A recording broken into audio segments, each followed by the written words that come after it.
Those who are perpetrating violence are criminals.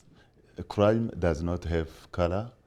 Crime does not have any ethnic color or any religious color. A criminal is a criminal. Full stop.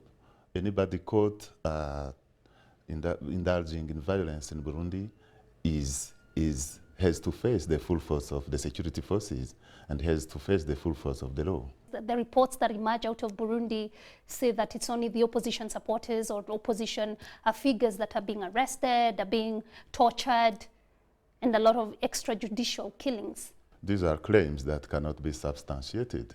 We are inviting whoever, be it international monitors or media like you, to come to Burundi and to find facts by themselves.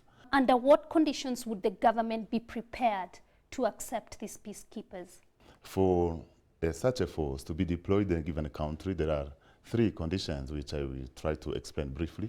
First of all, the government has to request that for any given reason, which has not been the case. Second of all, they must be, the country must be in a situation of statelessness, like was the case in Somalia, or like was the case in the Central African Republic, which is not the case. And third of all, the country, they must be warring parties in the country, so such a force is required to help the warring parties to negotiate a ceasefire or to implement a ceasefire. Those 3 reasons are not met for Burundi for such a force to be deployed in the country. Now, several countries have threatened to cut aid to Burundi. Maybe to what extent has the damage been inflicted on Burundi's government, and what specifically has been affected so far? We are calling for those countries who have cut aid to Burundi to review their stance, because they are punishing the people who does not deserve this. As I said, this country, it is a country which has gone just ended its electoral process. Institutions, elected institutions are fully functioning. The government is functioning. The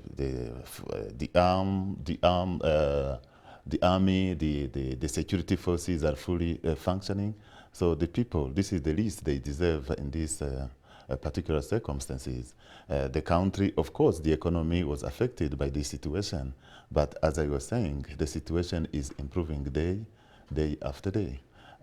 If I may give you an idea, is that the amount of money from tax collection that was expected for the month of December, the Burundi Revenue Authority exceeded its expectations by something like 15.2 billion Burundi francs billions, which is roughly something close to $8 million.